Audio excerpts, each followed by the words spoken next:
you know, it is fitting that her name is on the program. It's really Britt. Britt was a teacher. She was an artist. Of course, she was a loving mother of 3 daughters who went to Gordon.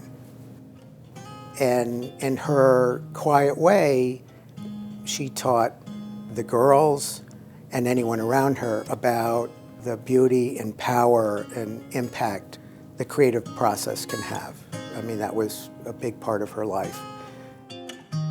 I can't think of a more perfect way to remember her by than the Artist in Residence program at Gordon, which I did have the benefit of seeing in action my final 2 years at Gordon School with Melissa Miller and Ursula.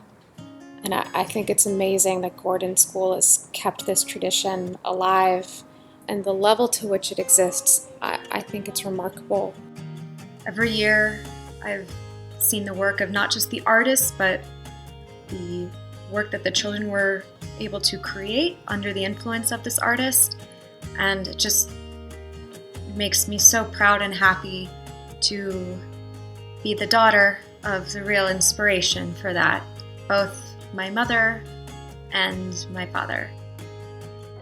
The Visiting Artist program at Gordon is a very cool and unique and amazing way for my mother to be remembered. You know, you have these artists coming from all over the world to teach students about all these different art forms, and it's incredible, and it's how she lived her life, and it's how her legacy will continue. We've had artists from 8 or 9 countries. That's what she would have wanted, because that was her. We've had people from Japan, we had someone from Mali, West Africa, we've had someone from England, someone from Sweden. I'm always rooting for the Swedish artist. This is a place that I can speak to with passion. And the arts at Gordon have been central to the school's purpose forever. Gordon fundamentally understands that children need as many paths as possible as they grow up to see where they can find their place of intellectual capacity and confidence. And we understand that that could come through standard academic strands such as reading and writing or math or science. We have all of that here.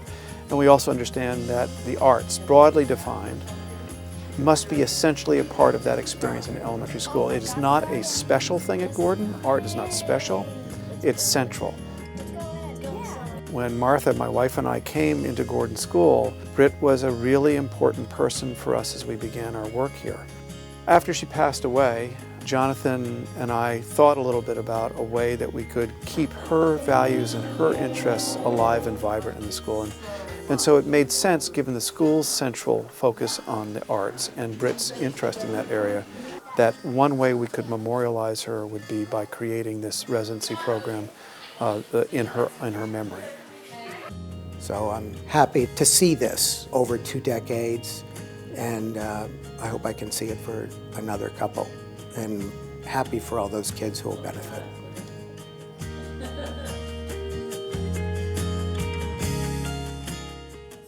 When Jonathan generated this idea, it made every bit of sense to me and to our arts faculty. And that would be 2 very impressive teachers, Tony Dunville and Amy Cohen. I have to say that when we think about this program, we can't separate it from the dedication and commitment that our faculty have to making sure that the children's experience is going to be optimized no matter what we do. Tony Dunville and Amy Cohen have done this with this program.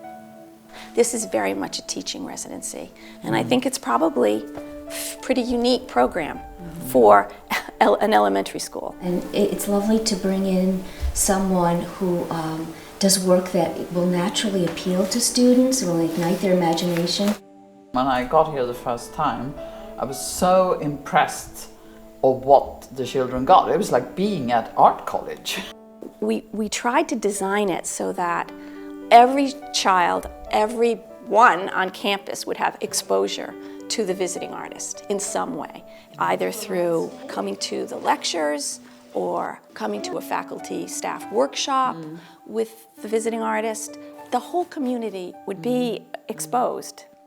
I think it's important that the students also get a chance to work with a professional artist, because they begin to understand how much hard work and perseverance and dedication is necessary in order to have a career as an artist and be inspired. These are interests that we want our students to develop in themselves. And I know that many of the skills that we've learned, we've incorporated into our curriculum.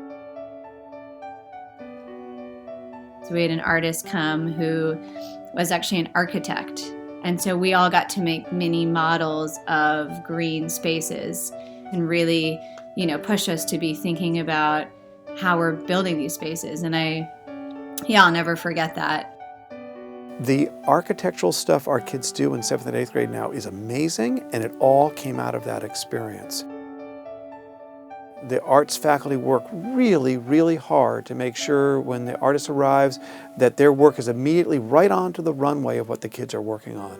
And boy, when you walk into the art studio when the visiting artist is there, it is a productive place. We want the visiting artist to have a good experience, obviously. That's really important. Whatever we can do to support them in that experience, we do. And so that person has to be willing to kind of distill and break down their work and their, don't you think? And you deconstruct what your thinking process and your working process, so that then you can teach children. At the center of certainly our belief as two artists is that, is that using your hands and developing those skills are far more important than using technology. I mean, so there's this whole realm of how does your mind, how does your heart, how do your hands all connect in order to make something expressive? In a way, it's very central to our mission at Gordon, that the head and the hands and the heart all are given an opportunity to work together and develop together. I mean, the vitality of the student work really enriches us and enriches the artists that have come in. And it's an opportunity for Amy and I to get to work together. We've been colleagues for 25 years and meet when we can, but it's really nice to be in the studio with her and share the teaching, and it's a very special time for us. And it's amazing to me how very few things in life actually work as planned. It's just not the way life and the world works. This is an exception because the vision 21 years ago not only endures, it's what we had hoped for. And this is a perfect example of how we took a new idea in mid-1990s and have turned it into a central integrated part of the program. Many artists would say they come away from this experience with a lot too. And I think that that working with children and talking about yourself and what you do is very satisfying. When I think about Gordon School, the thing that stands out for me about it, it would be true for all of its history, all 106 years of it. It's a place where children are at the center of the conversation. And that would mean that we really understand that every child sees and thinks about the world in a different way. And I think we're good at that. That's another thing we try and identify is like, oh, let's bring in somebody that works with metal or is a designer or materials that maybe Tony and Amy aren't working with. And the wonderment of kids working with generally foreign teachers in a medium they've never seen before is really exciting. They learn, they create, they express themselves, they interact with different cultures, and that has a lasting impact, a positive one. Then we've had a really interesting blend of local artists, and I think we've done a really good job of supporting the arts community in Rhode Island through that. I feel like the personalities of the people who've come into the school have left an imprint, and they sort of live as spirits inside the house now. In a family full of Gordon kids, board members, 2 chairs, that Britt in her really quiet way will have the biggest imprint on Gordon through this program. Britt would be very happy if she saw this work, and it's exactly in her spirit. So it's enriched all of us, certainly, you know, from a personal perspective, it's enriched my life to sit in this office with people as expert as the ones we've had here in their artwork and just hearing their stories. It's been really inspiring for me. If I reflect on the 20 years, there have been lots of artists that have passed through these spaces. That's been very exciting for me, and I know for Amy too, that they've been inspiring. We look back and we've learned so much. I mean, 20 years and all those kids whose lives have been changed in a positive way, and countless more to come over generations, because the program will endure, and that's a beautiful thing.